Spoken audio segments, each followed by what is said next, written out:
Hello, hello, hello. It is me, Rory Paddock, 4picksfromthepaddock.co.uk, coming to you live, just gone 7:30 on Friday night, joined by both Luke Tucker and Matt Polly, previewing what will be the fifth and final day, Saturday's action, Royal Ascot.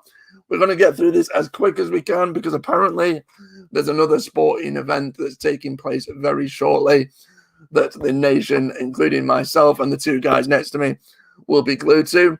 So, guys, without further ado, let's get stuck into Saturday's action.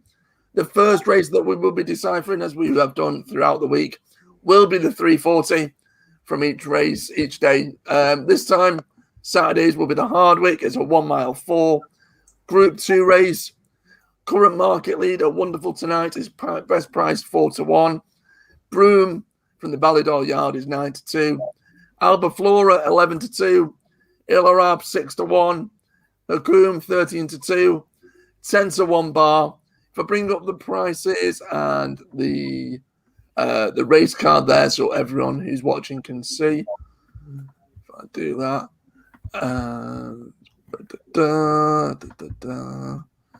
there we go. Right. So obviously everyone that's watching now can see that on the screen. Right, so obviously the 340, Wonderful Tonight, it has attracted plenty of support. Before I pass it over, I'll get stuck into it and give my own thoughts, chaps. I think, to be honest with you, I think the favourite, after what we've obviously went on today with the ground, and was only eventually getting racing on after various inspections, Saturday the ground is going to be just as big a factor as well. He's going to play a massive part. And one horse who's going to absolutely love it is the current market leader. It is Wonderful Tonight. She's going to relish these conditions and also hold a course and distance success to her name. However, for me, the 245-day absence somewhat worries me, especially in a race that seems pretty packed like this is. And with horses with perhaps more experience in the locker as well, at much better prices, I will be looking elsewhere.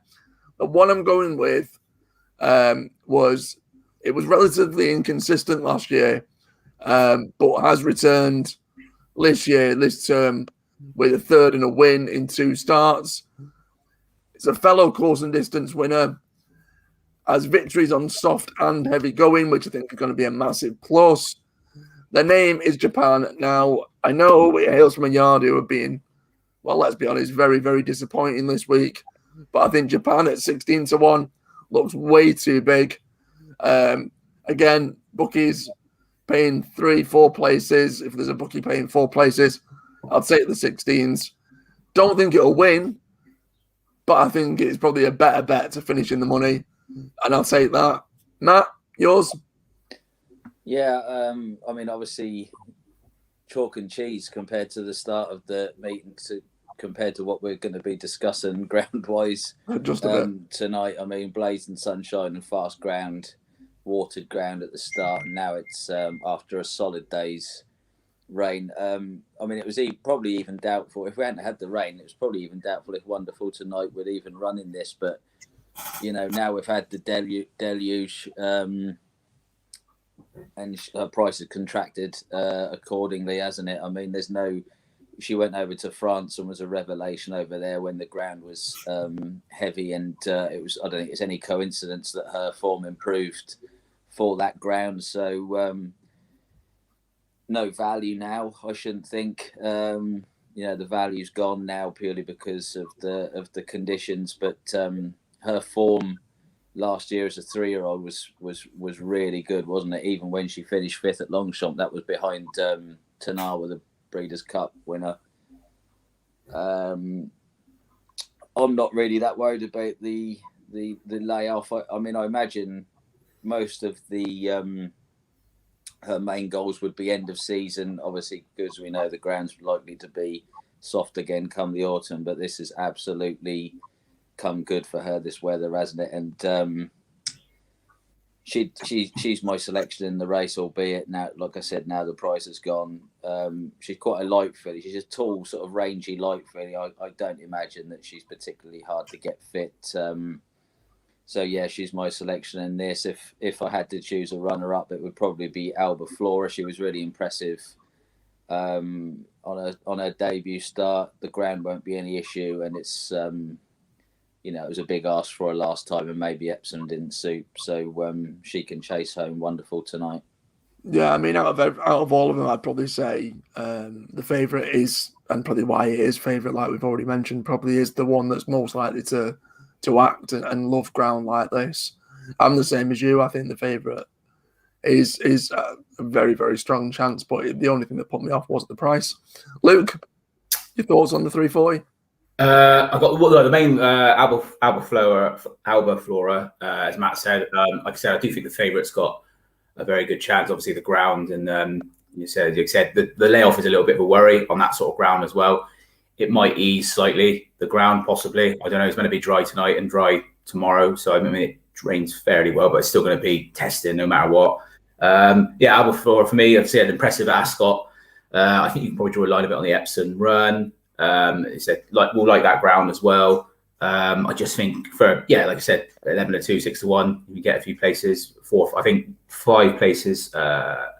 Sky Bet on that race, so and you can get Japan at that price, Rory. So brilliant, happy days. Happy days, yeah. There you go. But yeah, so that would be for me. I think 11-2, 6-1. Want to do like a big price? Hasn't been disgraced since the last couple of runs. Is Thunderous from Mark Johnson's got the headgear on the first time, so that'd be interesting to see how that works. It's about 28-1 that one. So 28-1, 5 places, but yeah. Maybe Thunderous best price now 33s. We can get there. Yeah, I just think maybe for he hasn't been that disgraced the last couple of runs. I just think that one a big price. I just think you can get sort of thing. Well, as one on soft, albeit a short distance, but that'd be the two go for. I think Alba Flora will be a thing, but I think the favourite's a worthy favourite. Obviously, that ground's going to really help him. Well, like I said, it's just difficult. That would worry me on that ground. 245-day layoff on that sort of ground as well. It's not easy, is it? It's a big ask, really. But for me, the bit more value would be Alba Flora. Matt, just before we move on, I've got to ask. Logician was a superstar horse, or was seen as a potential superstar horse, and has just kind of taken a bit of a nosedive. Returned to action just over 30 odd days ago and finished third. And what on earth has happened with that horse? I mean, well, it's a good question, isn't it? Because he did, when he won his maiden, went through the ranks, and then ended up being a St. Ledger winner, didn't he? And he was quite impressive that day. I don't know. I mean, it's a good question. Obviously, Sir Ron Priestley, who he beat in the Ledger, is in this race as well. But this horse must have had some issues. There's no doubt about it. Obviously, we're not privy to those that sort of information, obviously. But he certainly hasn't returned. He certainly hasn't returned in the form that he left off his 3-year-old career. That's for sure. Even on his comeback run where he got beat 7 lengths by Mythical Magic at Doncaster in a 2-runner race. I mean, that the danger signs were there, weren't they? He was 12-1 on that day and got soundly beaten. So the clues were there that all wasn't well. And his last run at Newbury wasn't devoid of any hope, was it? Awazi just got touched off in the Coronation Cup at Epsom, didn't he, by Pile Driver? So you wouldn't give up on hope on him just yet, but I don't know whether these conditions are going to suit. Is doubtful, and I mean, that is a good question. What has happened to him? He just hasn't gone on from his 3-year-old career for whatever reason. No. Moving on, chaps. We've gone from a former St. Ledger winner over 1 mile 6 to the sprinters taking centre stage on the final day. Is the Diamond Jubilee. It's 6 furlong Group 1, and we've got the likes of Dream of Dreams, who's the current 3-1 favourite. We've got Nahar, 5-1 second favourite. Starman 6-1, Art Power 15-2, Glen Shield 15-2, 14-1 bar. If I bring up the race there, chaps. Going to come to you first, Luke. Big race of the day. We've got some former course and distance winners, some horses that have already been proven here, some horses that will love the ground, some that I'm not too sure about. Where's your money going, buddy?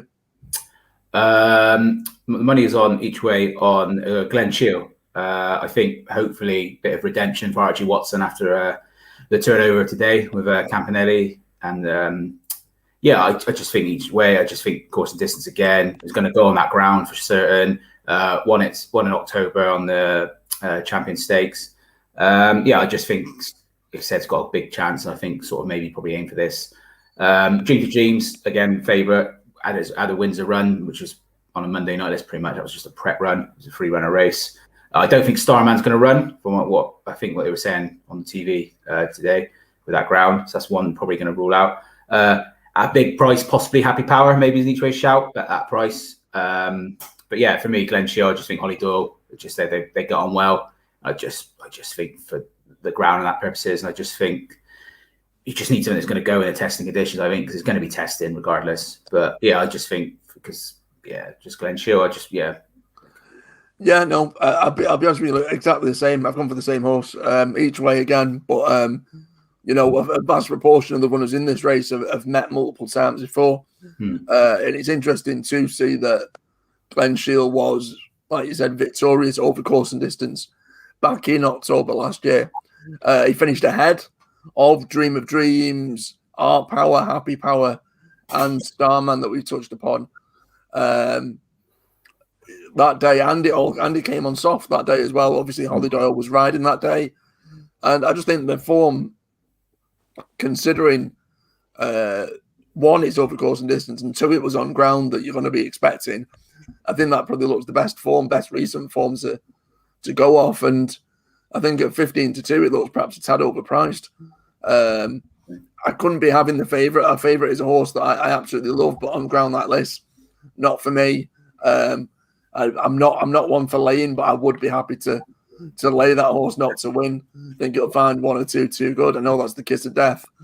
But yeah, the money's coming for Archie Watson's runner as well, probably because of the fact the ground and what it's been like today. But if you can get the 15-2, I'm happy with that for a place. Again, if bookies are paying the first four. Matt? Well, I've already gone for the favourite in the Hardwicke Stakes. I'm going to be boring again and go for Dream of Dreams.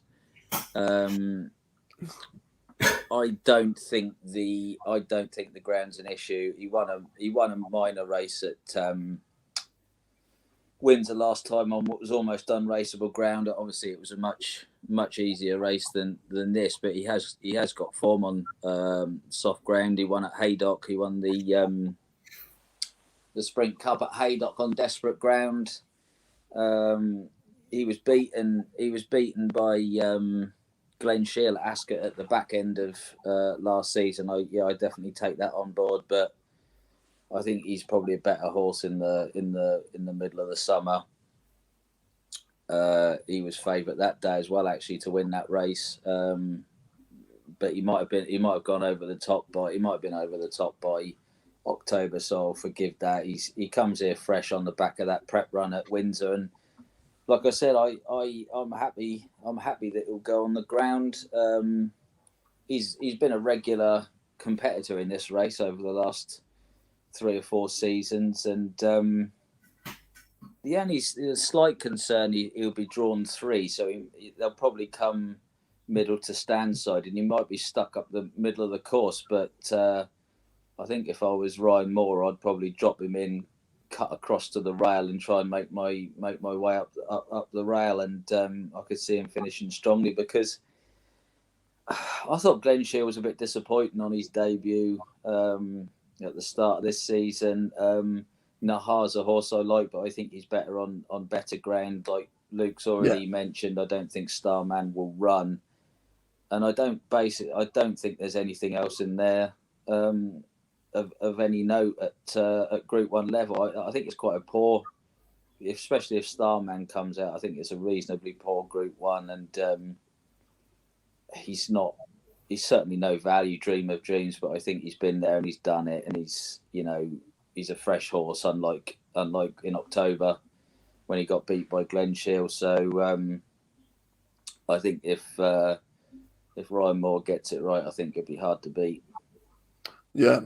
I mean, like you said, I mean, you've touched upon it. I think in terms of the strength and depth of the quality in this, it's certainly not the best by any stretch of the imagination in terms of Diamond Jubilees we've seen over the years. I think with that being said, I think potentially one that I just mentioned at a price purely because I think it'll handle the ground is the Irish Raider, Paddy Toomey's horse, Sonila. Obviously, they'll have to improve quite a lot to go up against some of the best horses here, but it's not like we said, it's not going to have to be a superstar to sort of finish with a place maybe at 14-1. But yeah, Glen Shield for me, Glen Shield for Luke, and Dream of Dreams for yourself, Matt. Moving on, obviously we will end proceedings with our bets of the day. Thankfully and luckily enough, mine ended up coming in this afternoon. We'll go in time order, chaps. I know that yours is up first, Luke, in the 2:30. Where's your money going in your bet of the day? My bet of the day is hopefully be better this time because I've done the two of the opening day and done too well. So hopefully Mascala for OC Murphy and Andrew Boulding. Both had a great Royal Ascot so far. OC Murphy's desperate to win the Jockeys Championship in this one. Point Lonsdale was impressive at Curragh. I just think that form you just got the yards form you just got to take on. I just think it. What is it, 6-5, 5-4? I think it's definitely worth taking on. I just think the value's there with Mascala a little bit. Impressive at Goodwood on that ground, soft. It was a little bit green to start with, and then really came onto it and really kicked on at the end of its race. So I just think for that, I think I would have come on bound improvement for that, I reckon. And I just think that Bolden and he's just on really good form. His horses are just running so well at the moment. I know obviously OC Murphy's riding well at the moment. It just seems to be a good combination, and just think he's got a great chance first race of the day. Like I said, I definitely think that AP O'Brien, it did run well at the Curragh. I think it's definitely worth taking on. So that'd be my bet of the day. Yeah, I mean, even just in terms of trainer form, it's worthwhile taking that horse on, isn't it? I mean, they've been relatively woeful, the Ballydoyle horses. So to be confident, I know that I've tipped up one earlier, but that's because it's 16-1. To be going, I think it's best price now 13-8. Yeah, it's worthwhile taking that on, mate. Matt, I know, as always, you seem to be having affinity with the 5:35 in your bet of the day. Is that again? Well, it started so well with Surefire. I thought it might be a lucky omen, and I was really strong on our day today, which also ran in the 5:35. He ran an odd sort of race to finish fifth. Maybe the ground, I mean, is going to be used as an excuse for a lot of horses today. I think he ran okay, but nowhere near as well as I'd hoped. So, yeah, 5:35 again. It's a 3-year-old mile and a quarter handicap, the Golden Gate handicap, and I really like C-set in this for Richard Fahey and Ben Curtis.